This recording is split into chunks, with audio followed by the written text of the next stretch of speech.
St. Kitts and Nevis is about to have its first female Governor General when Her Excellency Marcella Liebert, JP, is sworn in during a 31st January ceremony that will begin at 11:50 p.m. at Government House. Her Excellency Liebert will replace outgoing Governor General Sir Tapley Seaton. Liebert served the country in various capacities, including being a sportswoman, a teacher, lawyer, member of parliament, speaker of the National Assembly, and an elected cabinet minister in the federal government of St. Kitts and Nevis. As a minister, she promoted legislation including the Domestic Violence Act and the Equal Pay Act. She was recognized for her contribution to the development of gender equality and was also elected the first female chairperson of the St. Kitts and Nevis Labour Party. She has been serving as Governor General's deputy since 15 September 2022. Glenn Bart reporting for SKN Newsline.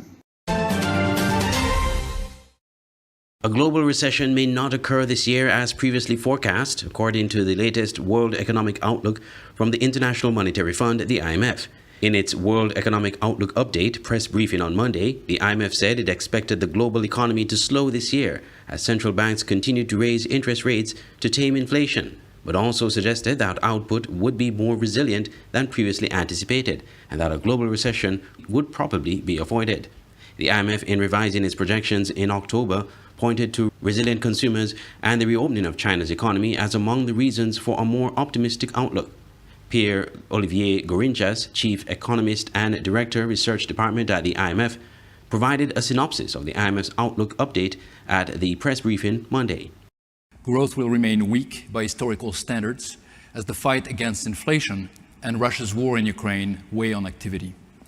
Despite these headwinds, the outlook is less gloomy than in our October forecast and could represent a turning point, with growth bottoming out and inflation declining.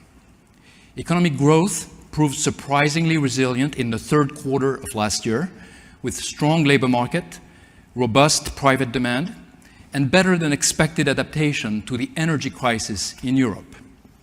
Inflation, too, showed improvement, with overall measures now decreasing in most places, even if core inflation, which excludes more volatile energy and food prices, has yet to peak in many countries. China's sudden reopening paves the way for a rapid rebound in activity. And global financial conditions have improved as inflation pressures started to abate. This and the weakening of the US dollar from its November high provided some relief to emerging and developing economies. Global inflation, Mr. Gorinchas said, is expected to decline in 2023, though it is expected to be above pre-pandemic levels in the ensuing years. The IMF economist provided some recommendations to monetary policies in global economies to lessen the risks from the slowdown in economic growth.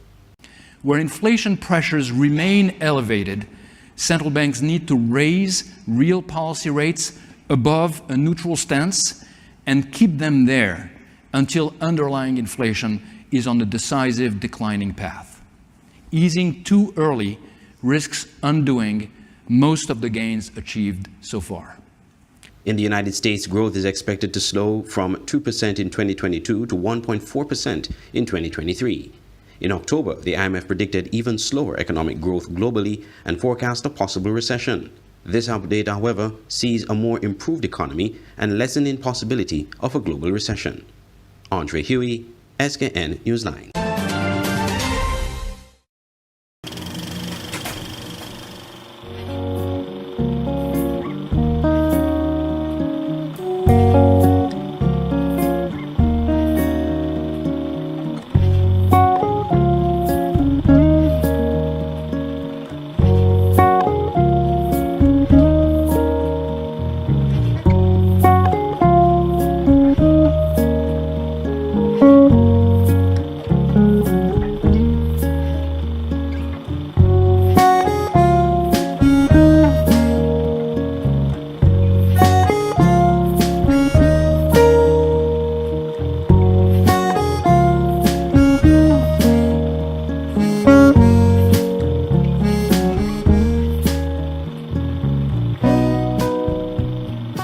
The SKN Newsline website now offers you more news.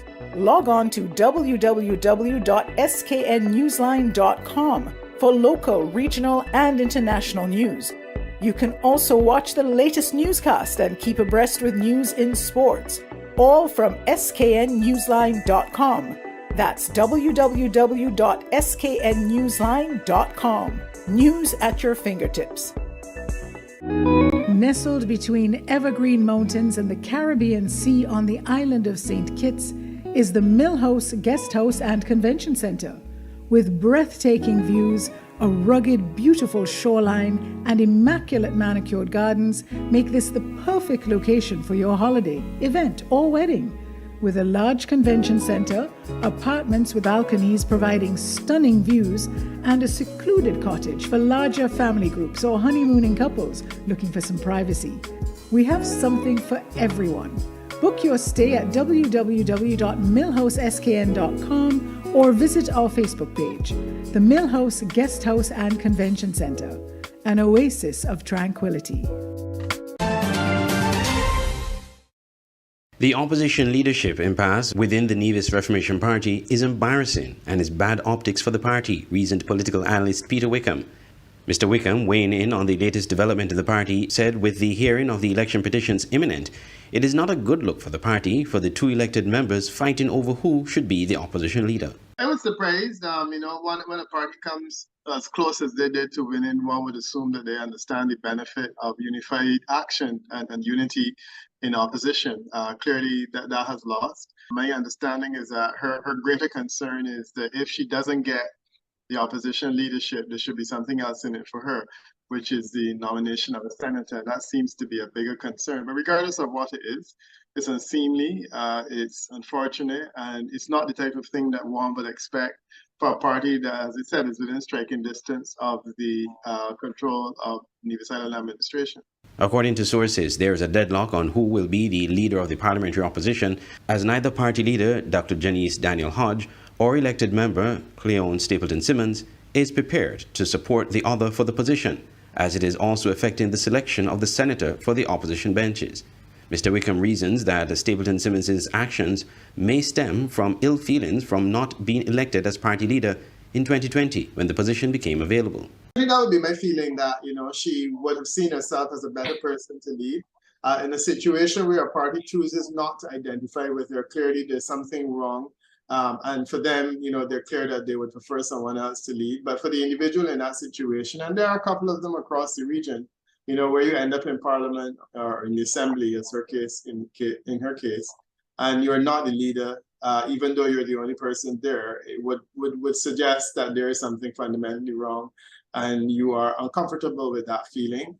And I think against that background, she's decided, look, if I'm going to have to finish any business in relation to leadership, it's better it be done now because it can't be done later. And that's what she's hedging her bets on. Still, I think it is highly unwise. Dr. Daniel Hodge told SK Newsline that the matter will be properly resolved according to the party's guidelines, and commented also on the perception of the issue on the party that gained an extra seat in the December 2022 election on Nevis. I'm Andre Huey for SKN Newsline. After many years of talk, something definite appears to be close regarding the recognition of the Buckley's Uprising of 20th January 1935 that sparked a series of social, political, and economic changes across the Caribbean islands. Recently, Conway Maynard, the elected representative of constituency number 3, West Pasteur, said land was approved at the Buckley's estate site of the start of the island-wide uprising, and that a committee was established to work on the park and monument. It is only fitting that Buckley's estate be known as the birthplace of democracy in the Caribbean. Over the past couple of years, maybe a decade or so, I've been sponsoring this board to highlight the sacrifices of our foreparents and those estate workers in their pursuit of better wages and better lives for them and their families. I also made a commitment that if given the opportunity in government, I will be one to push for this area to become a monument park to recognize the importance and significance of the Buckley's Uprising. And I'm sure you know by now, but I'm happy to announce that the Cabinet has approved so far 1.57 acres of land for the construction of a monument park right here in Buckley's estate. I want to take this opportunity to thank the Prime Minister for his overwhelming support and long-standing support for this particular freedom rights issue. I also want to thank the Minister of Agriculture, who, when I approached him about getting the lands here for this monument park, had no objection whatsoever and was fully supportive. I also want to thank my cabinet minister colleagues who overwhelmingly supported this initiative in the We have also agreed, the cabinet, to set up a committee that will oversee the construction of the monument park here in Buckley's Estate. And so stay tuned. This is a significant time, and we hope that by year 90, this is 88 years now, by the 90th anniversary, we will have something that we can show the world that we pay tribute to those who fought for our freedoms today. The uprising stopped work on sugar estates, scuffles with estate owners occurred, and a day later a large crowd gathered in Buckley's Estate, where several were shot by the Defence Force, killing 3 persons and 9 sustaining serious injuries. Later the governor read the Riot Act and called for military assistance from overseas. British warships arrived in Bastia, but the uprising continued with the burning of sugarcane fields. News of the uprising subsequently spread to other Caribbean islands, sparking a period of unrest that eventually forced the British authorities to make social and political changes. Glenn Bart reporting for SK Newsline.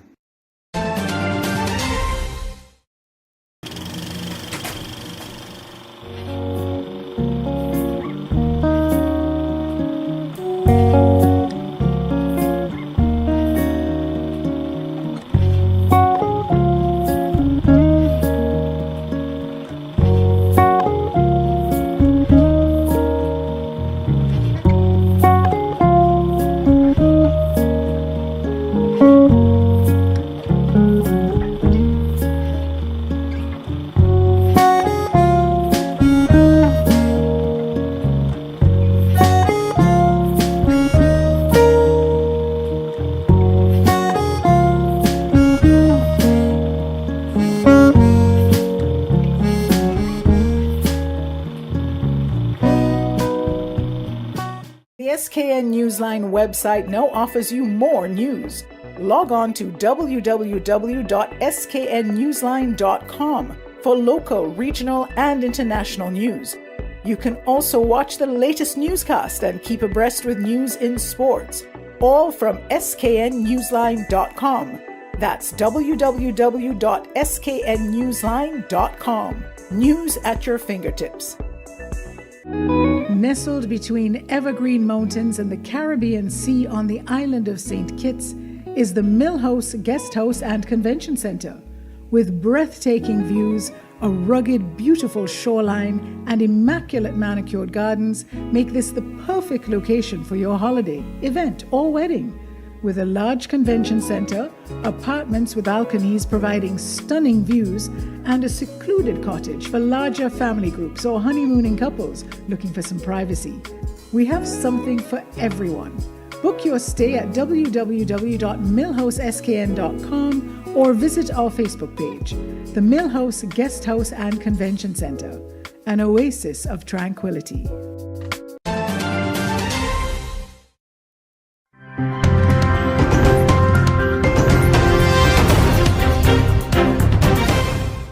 During Monday's 152nd Executive Board meeting of the World Health Organization, Director General Dr. Tedros Adhanom Ghebreyesus announced the findings of last Friday's board caucus. The main topic: should COVID-19 still be regarded a public health emergency of international concern? The emergency committee met to consider whether that remains the case. The committee has advised me that, in its view, COVID-19 remains a global health emergency, and I agree. Although officials agree the world is in a much better place, recent infection and death figures, they say, have been alarming. But since the beginning of December, weekly reported deaths have been rising. In the past 8 weeks, more than 170,000 people have lost their lives to COVID-19. And that's just the reported deaths. We know the actual number is much higher. He asserts his hope 2023 will bring a marked decrease in hospitalizations and deaths, but continues the message of public health measure implementation should help. We can do more to address the vulnerabilities in populations and health systems. That means vaccinating 100% of the most at-risk groups. It means increasing access to testing and early antiviral use.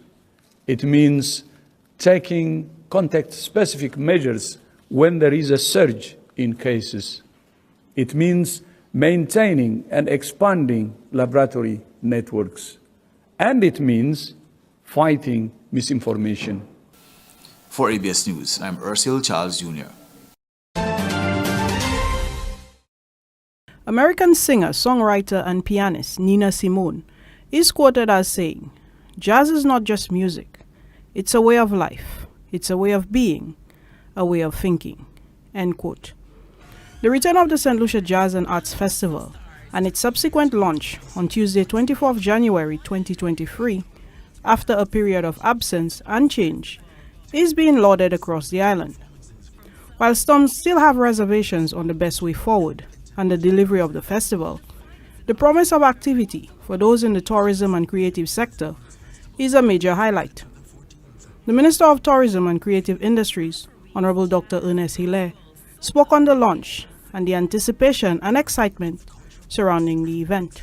The St. Lucia Jazz and Arts Festival is more than just music. It's a line. It is a definition of who we are as St. Lucians, bringing the best out of us through an arts and jazz festival. And when I'm asked, why are we going back to the Jazz and Arts Festival? For me, it's a very simple reason. It is because this belongs to us. It has helped shape and define who St. Lucia is as a country and who St. Lucians are as a people.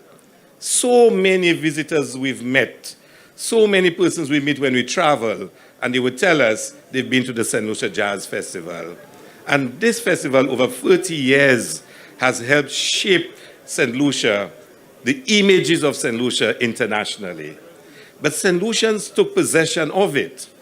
And it is why when there was talk of stopping it and even changing its form, many St. Lucians felt slightly offended by this because it was something that belonged to St. Lucians. The CEO of the St. Lucia Tourism Authority, Lorraine Charles St. Jude's, pledged their commitment to create the best possible product for St. Lucia Jazz and Arts Festival, with a focus on improvement and high quality, and to keep it environmentally sound. The festival will actually start from the transfer. We will provide you with services on the transfer so you can know that you will be attending a festival, whether you're from Labrie, whether you're from Canaries, whether you're from Soufrière, Marigot, Dennery. So you are coming to a destination called the St. Lucia Jazz Festival. The schedules of those will be available soon and will be announced later. With a lineup of artists such as Shaggy, Sting, Buju Banton, Kassav, and more, St. Lucians and visitors alike are promised a high-end experience in a location that is designed to inspire you. For Choice News Now, I am Kishma Serie.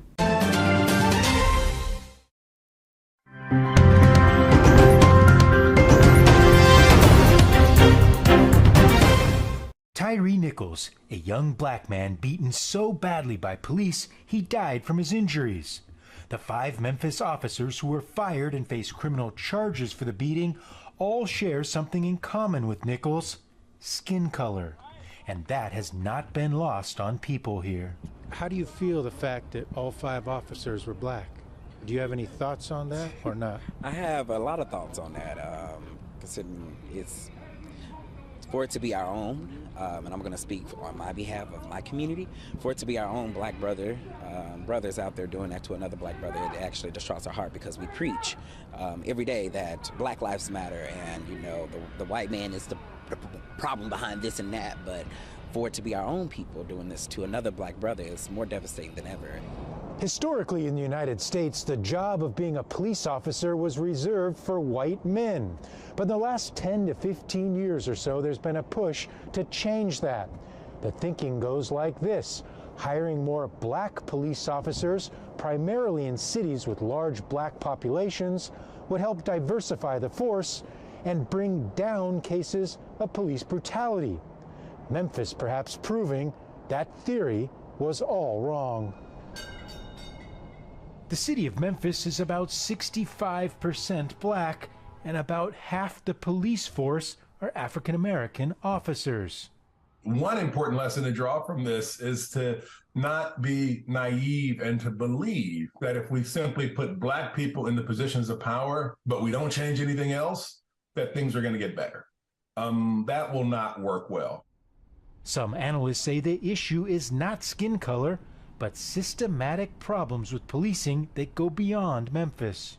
The problem is the sort of thin blue line culture in general, right? This idea that the police believe that they stand between order and disorder, and they are, sort of operating in U.S. society to protect order. But really what that has meant is they're operating to protect those who have wealth.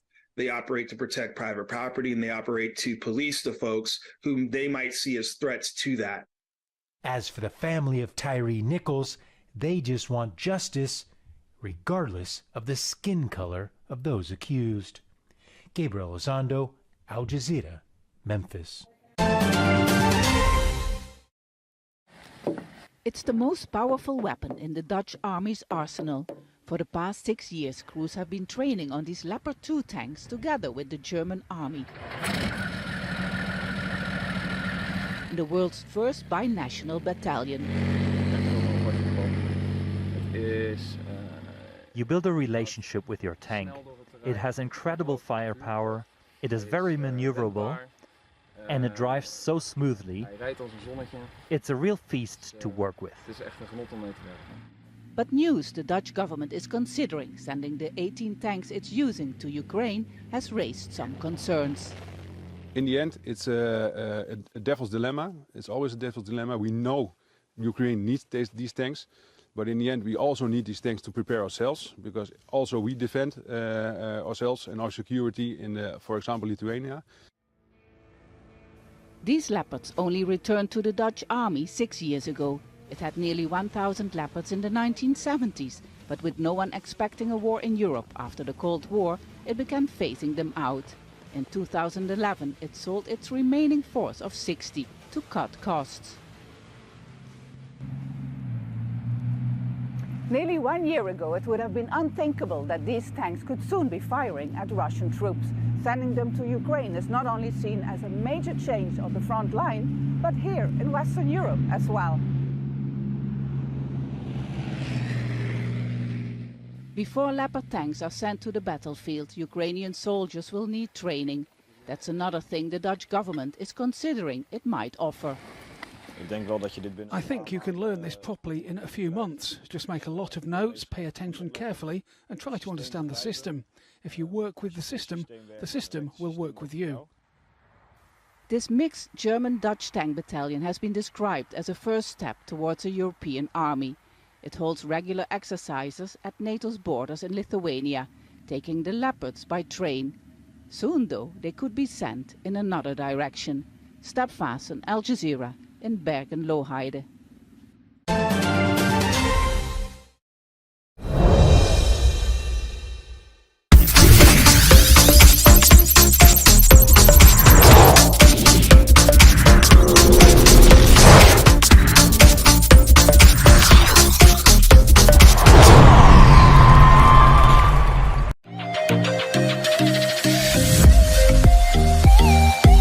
The only Premier League team from Nevis, Bath United, is looking forward to the 2023 SKNFA Premier League season.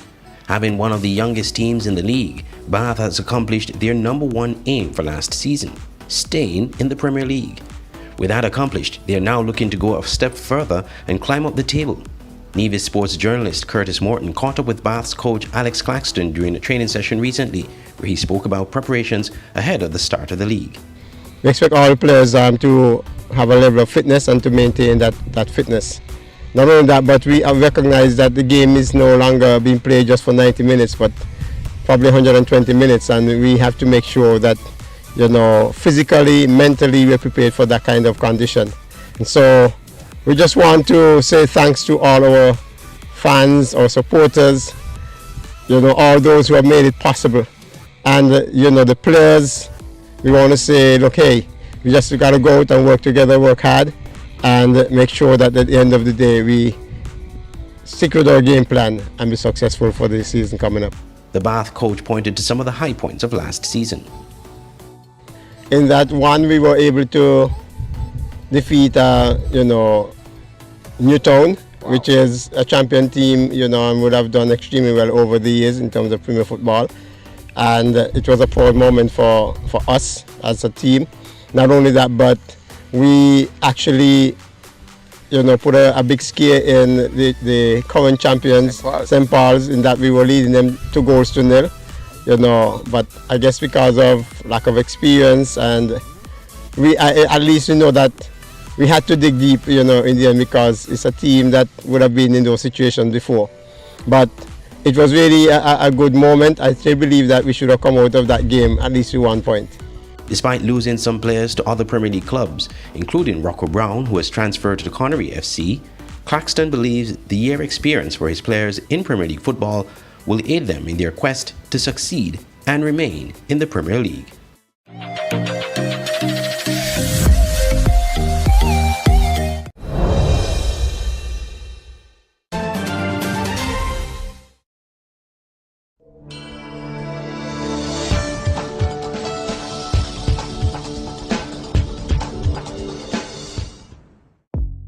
Welcome to the SKN Newsline Weather Report. I am Janil Boole. Here is a look at the forecast for St. Kitts and Nevis.